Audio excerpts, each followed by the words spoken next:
But I think it's fair to say, Kimmel told a bold-faced lie on the air with respect to the assassination of Charlie Kirk. And so, that was followed by Nexstar Media Group, which is I think it is the largest TV operator in the country, announcing that it was going to be preempting Jimmy Kimmel's show. And then that was followed by ABC's announcement. So this chain of events on its own, I think, kind of sets a stage for a national debate about cancel culture.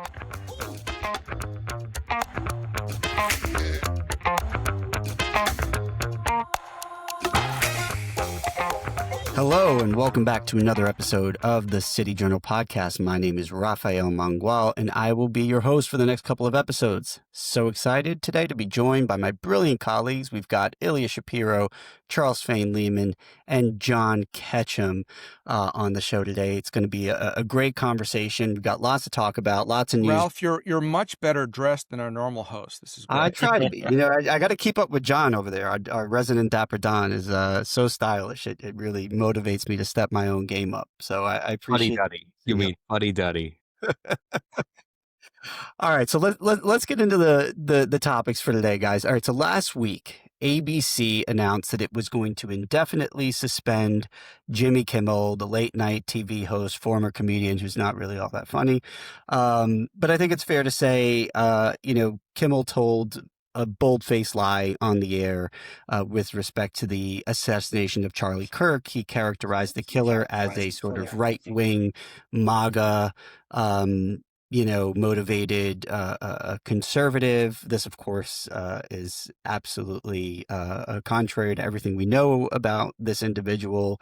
And so, that was followed by Nexstar Media Group, which is one of the largest TV operators in the country. In fact, I think it is the largest TV operator in the country, announcing that it was going to be preempting Jimmy Kimmel's show. And then that was followed by ABC's announcement. So this chain of events on its own, I think, kind of sets a stage for, a national debate about cancel culture, which is, of course, an issue that we've been talking about for a long time, but, one that the American left doesn't have a ton of credibility on. For a long time, I think they've kind of been the party of cancel culture. I'd love to hear what you guys think about that.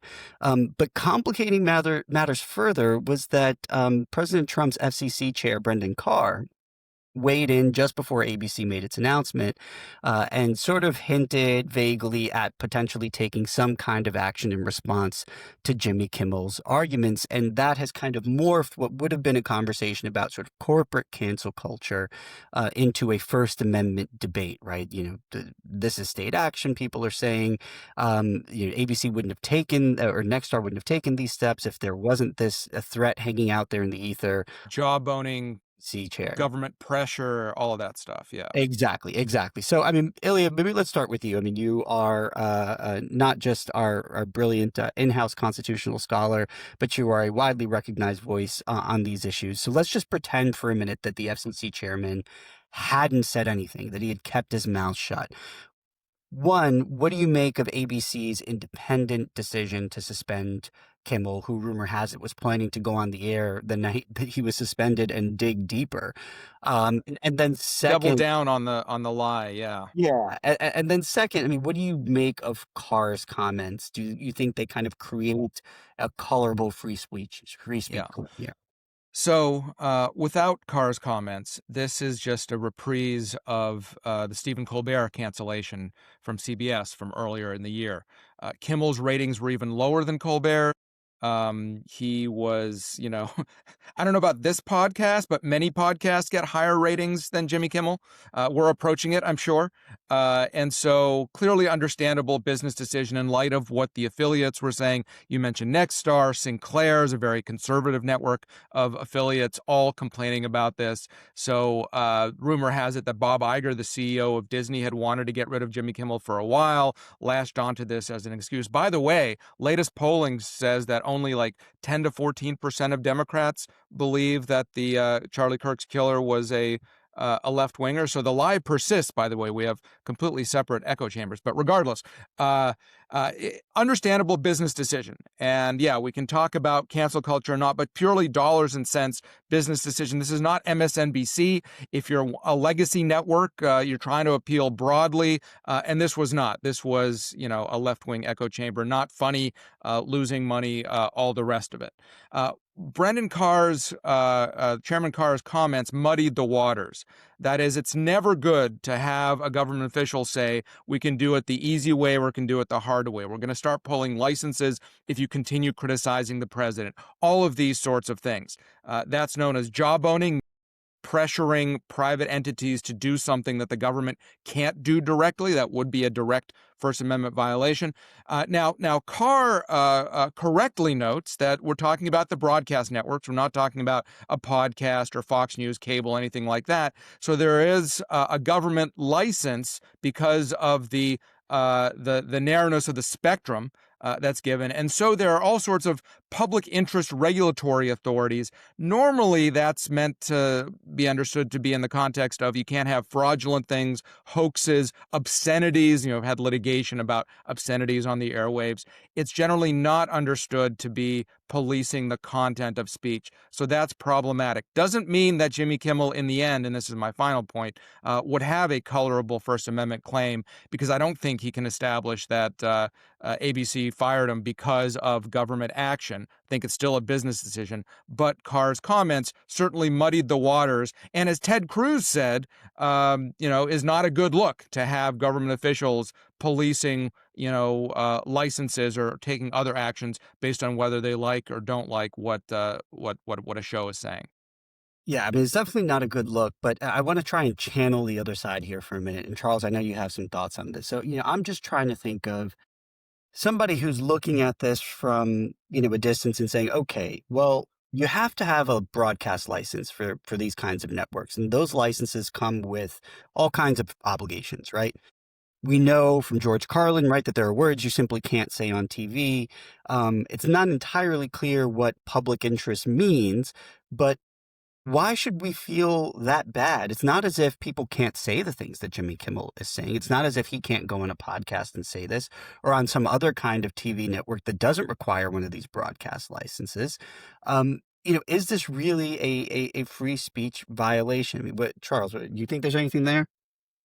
I think it depends on what we mean by free speech, and that part of the issue at stake here is that, at least at the cultural level, we are very uncertain about what we mean by that, right? I think there is often somewhat slightly more coherent legal account of what the First Amendment today is taken to refer to, and that is distinct from, a sort of collective notions about when speech should be regulated, when speech should not be regulated. It seems to me like in the Kimmel case, it turns on one argument is he lied, and there's a difference between making a statement of opinion, a well-intentioned statement of opinion on matters of public concern, versus dissembling in the public eye, right? If he did this for profit, it would be fraudulent. And the question is, did he knowingly do it? Or did he genuinely believe that he was in fact representing the truth? It's extraordinarily hard to say. In some senses, I think this is all like locally kind of moot. Nobody watches Jimmy Kimmel because nobody watches broadcast television anymore. And so we have this whole regulatory apparatus for like one kind of TV that nobody under the age of 65 consumes.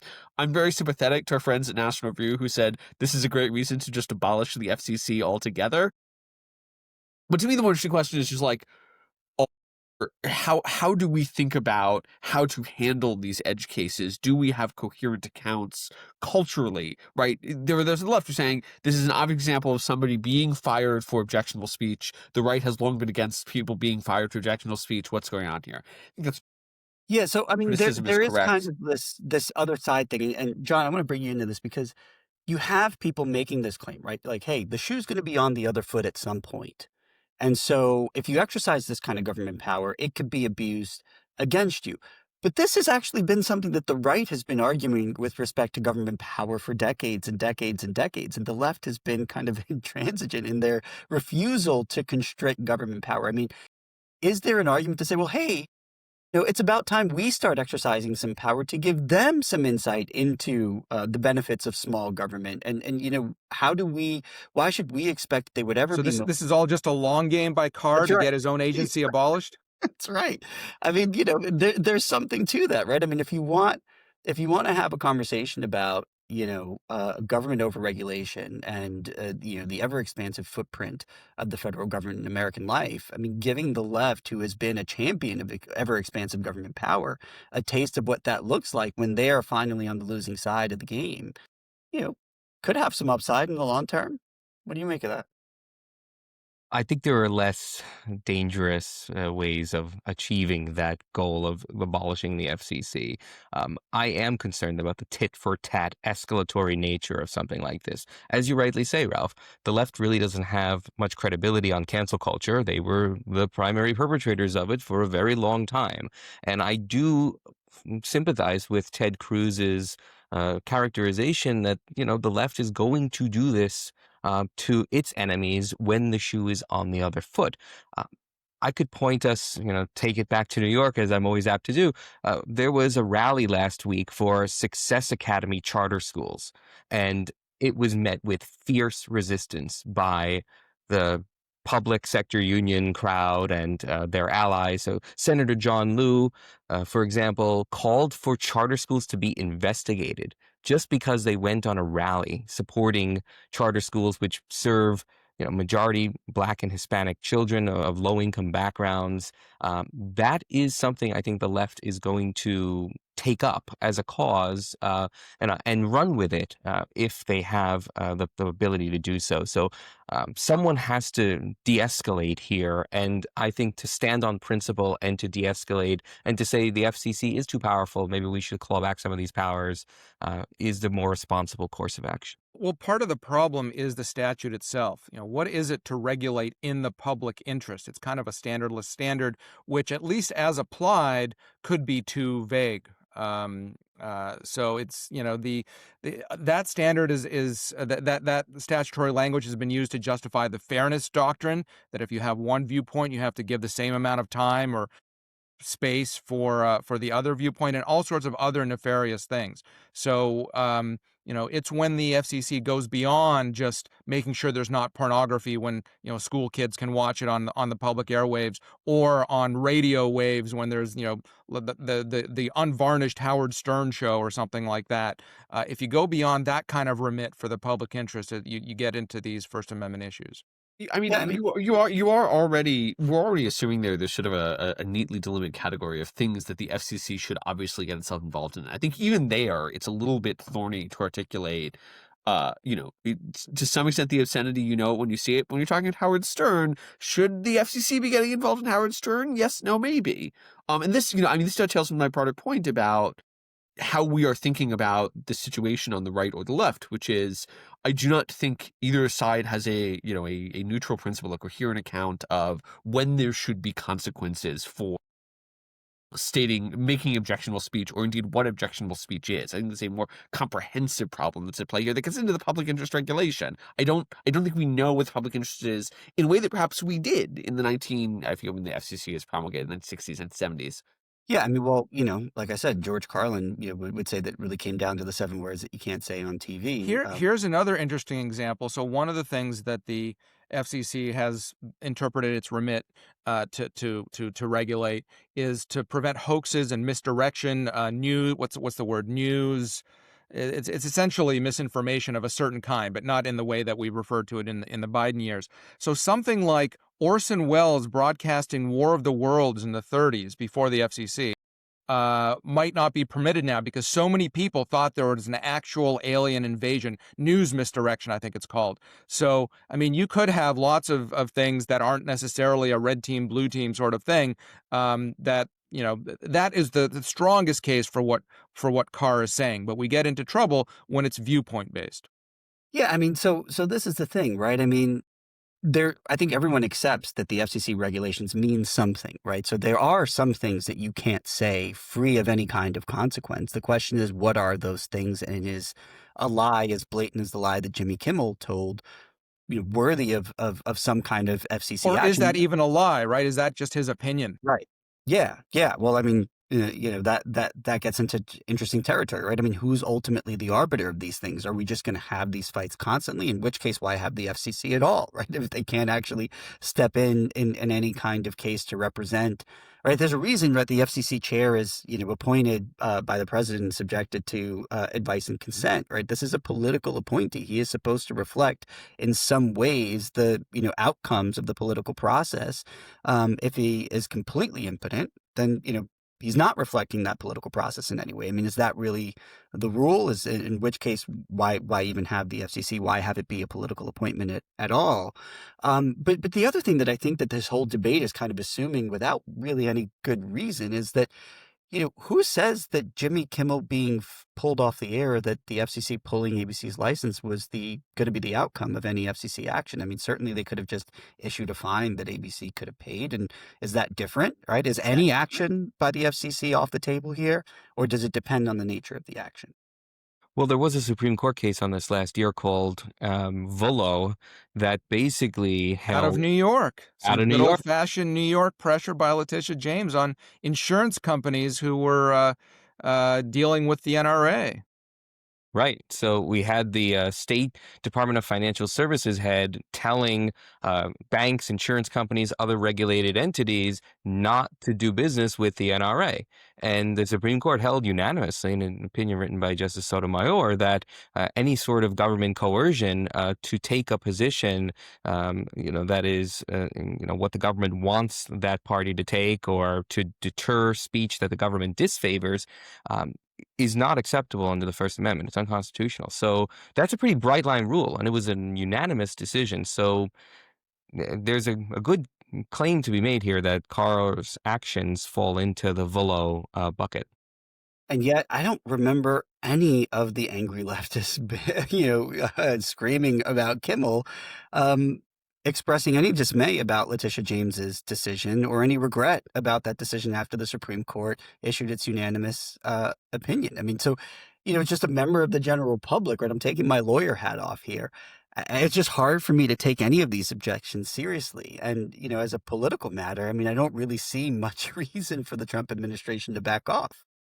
And there also seems to be more concern on the left about Jimmy Kimmel getting fired than about Charlie Kirk getting killed. Exactly. Yes. I I mean, do. I've I made do. this point on Twitter a bunch of times. Like, it is just wild to me because when you think about the impact on free speech, especially in conservative world, I mean, there are a lot of people in our immediate orbit that really do face insane amounts of death threats. I mean, I don't think people really understand the sort of stuff, some of which comes into RMI colleagues, but, certainly other people who are very prominent in this space.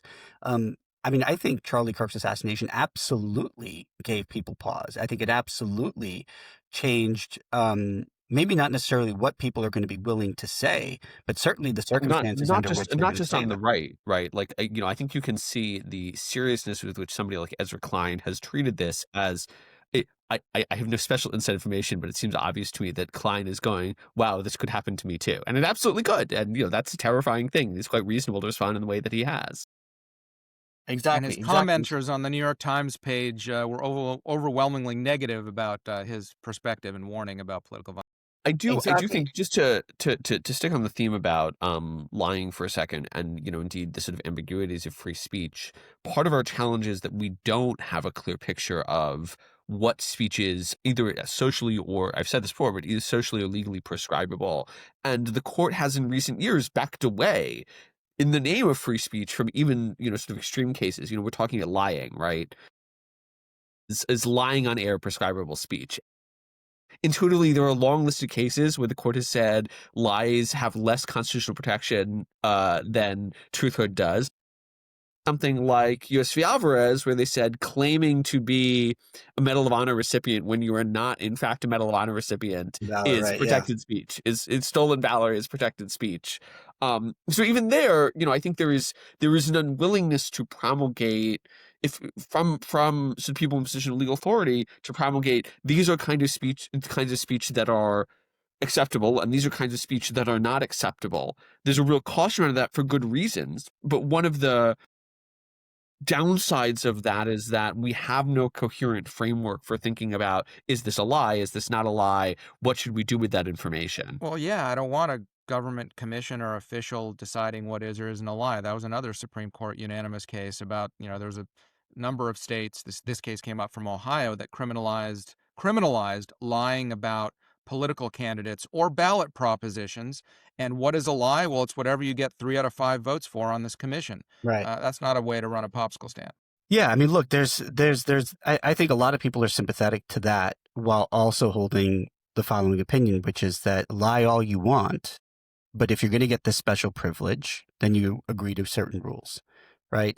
There's a difference, I think, between regulating speech writ large and regulating a very small space that only a handful of actors have access to, by virtue of the fact that they've been given that privilege. And that's where I think, there's a little more room for debate. I mean, where even my inner libertarian, which by the way certainly makes up more than 50% of me, is willing to at least entertain the arguments of the Trump administration here. So I want to take us out on this because I have a couple other things I want to talk to you all about. So before we move on to the next topic, just quick answers here, starting with Charles, then John, then Ilya. There are 2 questions. Will Jimmy Kimmel be back on the air within the year? And will he sue the Trump administration over his suspension? What do you think? No, yes. I don't think he'll get very far on the latter. Looking forward to his Substack. I mean, not really, I won't consume it, but I'm sure it will be out there. John, what do you think? I think yes, but on a tighter leash from the network for business reasons primarily, and also yes, which raises an interesting question: if Carr is entitled to qualified immunity. Very interesting. No, because there's no business sense to put him back. But he will join Stephen Colbert and maybe Keith Olbermann on some sort of new man show, perhaps going back to his original roots. We'll see about that. But no, this is going to be a cultural trope. But I can't see any return. I can't see any even litigation. I mean, it's not worth it for him. He's getting all the publicity he needs that he's going to get out of this. Yeah, I think that's right. Okay, so while we're on the First Amendment topic, there have been a lot of commentators over the weekend who took to the socials to decry and scream about a lot of the videos that we've been seeing coming out of the Chicago suburbs in Illinois that have depicted a handful of clashes between protesters outside an ICE facility and ICE agents who have been trying to clear the path for their vehicles in and out of that facility. The demonstrators are shown repeatedly blocking access into and out of the facility, standing in the driveway, getting in the way of moving vehicles, and those protests were met with everything from shoves to pepper balls and even a couple of canisters of tear gas, I think, from some of the videos that have been making the rounds. So let's just start here. What, if anything, do you make of the claim that the right to protest does not extend to the physical obstruction of law enforcement officers? Because the way that this has all been presented is that this is the Gestapo stamping down on, again, free speech. These people have a right to peacefully assemble. You cannot meet that peaceful assembly with the kind of physical force that we're seeing.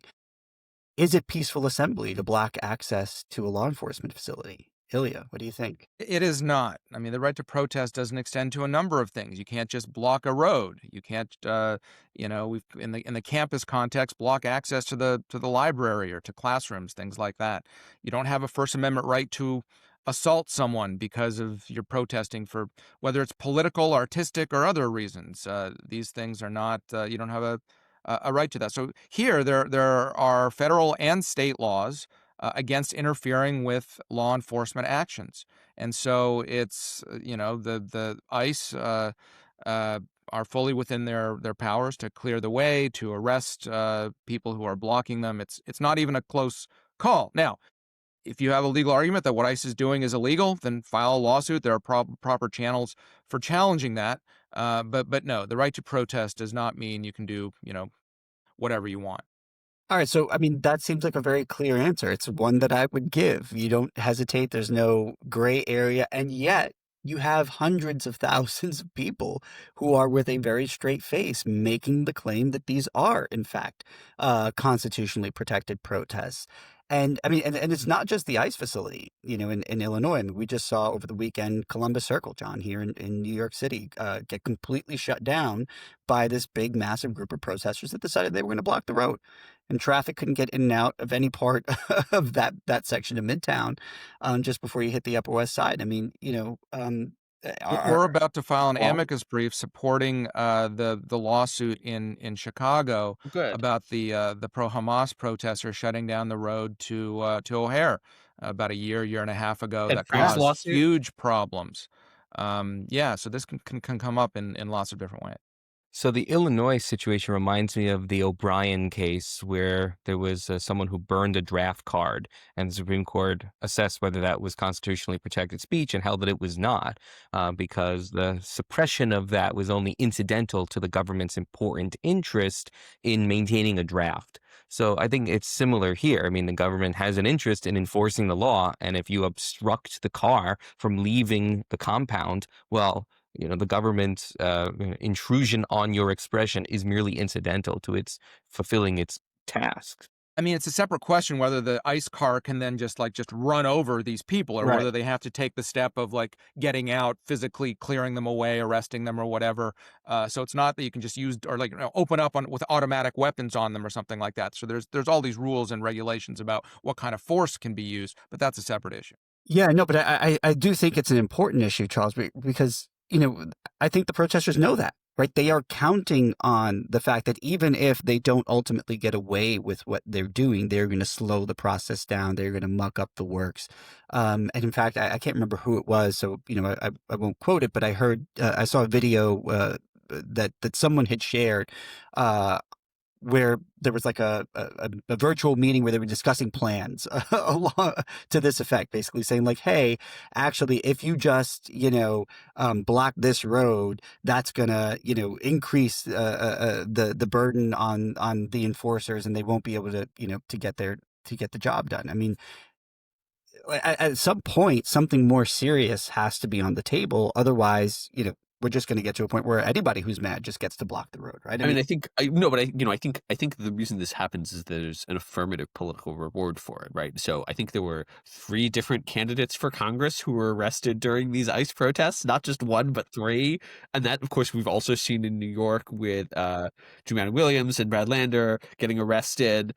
And this is downstream of this logic of we are living ostensibly in a fascist society in which people are being deprived of their rights systematically by fascist rule.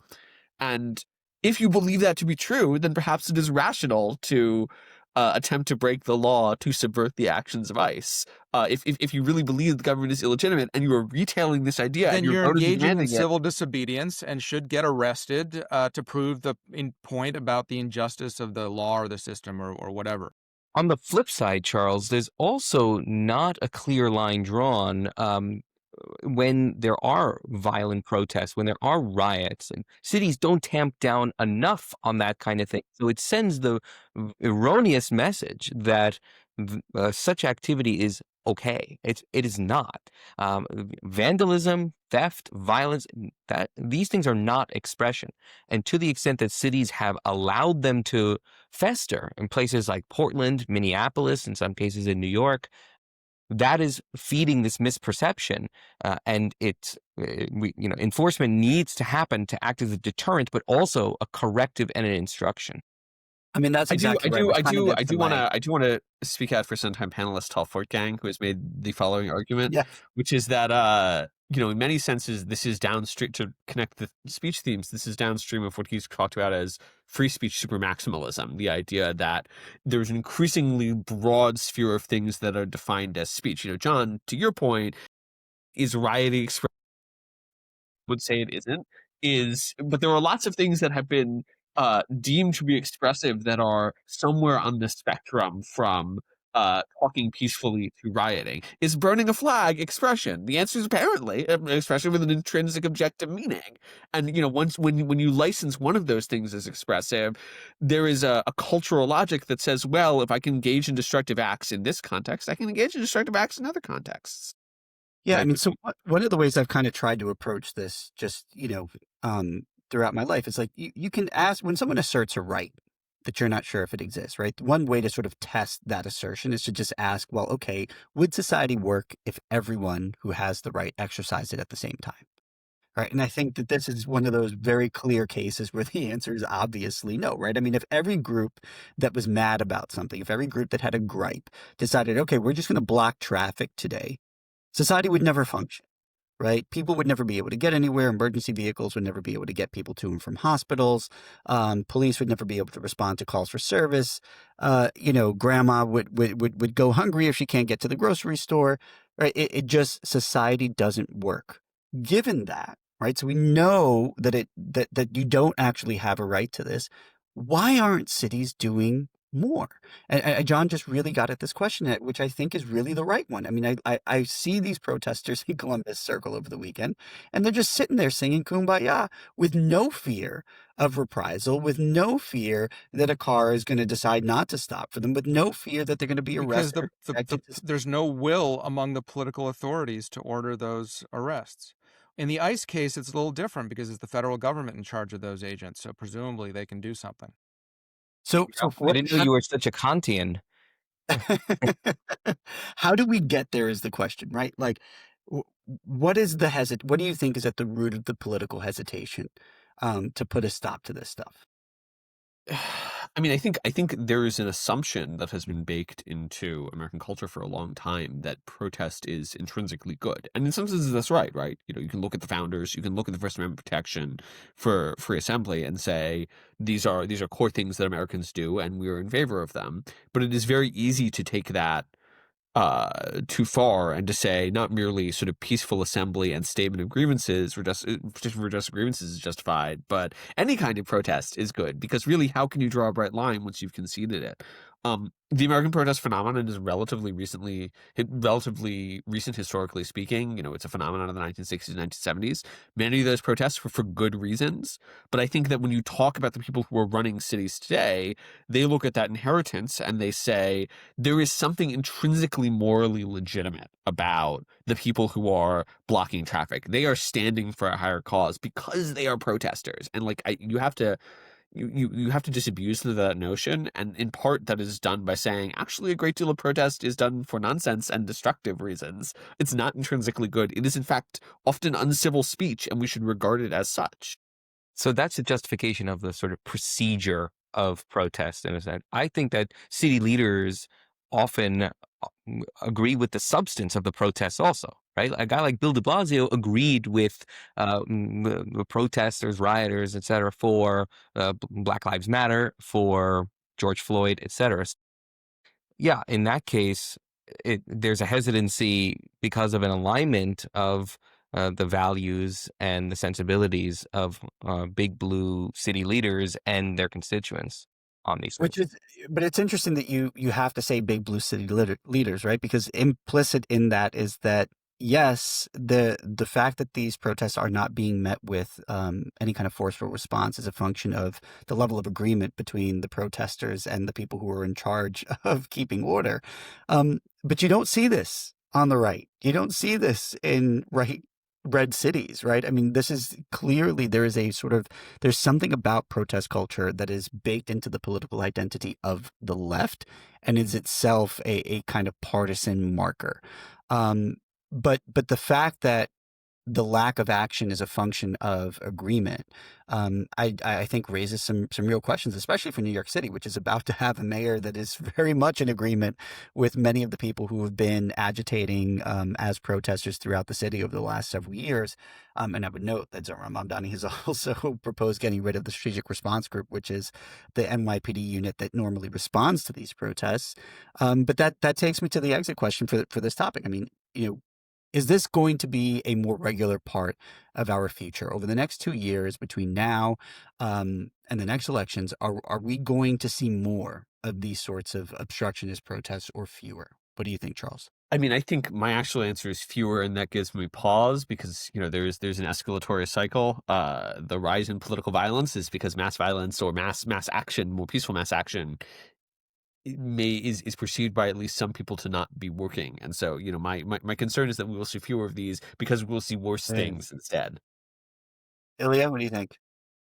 Well, relative to what, right? So we had a lot of it in 2020 with BLM and the mostly peaceful, fiery protests, and then the Hamasniks after October 7th and all that. Maybe we'll have less of that since then. I mean, I don't know. It's 3 years left of the Trump administration, so that's going to be a provocation. But there's um, I don't know. I don't know. I mean, it's all part of this cycle of kind of disorder and polarization and things like that. I don't know if we've reached the apogee yet. If John? people respond to incentives, and if there's a positive result from these actions, then I think the protesters are going to be emboldened. So it does come down to the government's response in creating the incentives and disincentives to engage in antisocial activities like this. If I can just add one additional thought to that, several people observed that this year's campus anti-Israel pro-Hamas protests have been much more muted than they were. And there's a very simple reason for that, which is that we changed presidents, and the whole goal of those protests was to apply pressure to like junior staffers in the State Department to throw a hissy fit to change American policy, and that doesn't work anymore, and so they stopped. Says to me is that who is in I think power a lot of matters. schools Districts started matter. enforcing their own rules as well. That is Probably another has a lot case to do with where the who Trump is in power matters. administration's, which could very well be driven by the Trump administration's more aggressive posture toward those schools and setting examples in places like Columbia and Right. Harvard. So I all right, so agree with John. That's about incentives. Yeah, no, I think that's right. So we're coming up on time here, but we always like to end our episodes for those of you who are joining us for the first time with a little bit of a light item. So I saw recently that filmmaker Woody Allen was promoting a new book on Barry Weiss's Honestly Pod, and I haven't read the book yet. It's a novel, but I have enjoyed many of his movies, which I think have really done an incredible job of capturing a very important side of New York City life. And so our question for the end of the show today is, what is your favorite Woody Allen film? I am going to take the host prerogative and say that I could not come up with a single answer to this. So I'm going to give the top two, which is Small Time Crooks, and a movie I only saw a couple of years ago, Rainy Day in New York, which I thought was just pitch perfect. So John, well, you're our kind of most New Yorker. Uh, we'll start with you. I think the right answer, quote unquote, is Annie Hall. Sure. But That's what you're supposed to say. that's what I'm supposed to say. But Manhattan for me, Manhattan's a great one. gotta be, yeah. Great. And what's interesting is that you really can put yourself back 50 years and still feel like right at home. Like the buildings have not changed all that much in 50 years, in part because we have a dysfunctional housing market. But I guess one of the consequences of that is the ability to just like transport yourself back and feel immersed in What that else time. that Right? hasn't changed is the nature of a high society get together, right? I mean, Yeah, it's right. Charles. What about you? My wife would want me to say Annie Hall, but I'm a classics guy. I have to go with Love and Death, which is really, I think, dramatically underappreciated in the Woody Allen canon. So I'm probably the least New Yorker here, and I'm not a huge Woody Allen fan, and I actually identify less with his kind of Jewish nebbishness type stuff. And so I'll go from early, and I also have two answers. Early in his career, Bananas, about this farcical third world dictator. Today we will wear our underwear on the outside. Just kind of surreal, kind of fun stuff. And then later, kind of two movies that in my mind are always linked. Vicky Cristina Barcelona, kind of an homage to Pablo Almodovar, the Spanish director, a little bit. And I love Barcelona. And also Midnight in Paris. Romantic, Owen Wilson, time travel, Belle Epoque, all of these great writers. Probably the least Woody Allen movie, but it's a good flick. All right. Well, that is about all the time we have.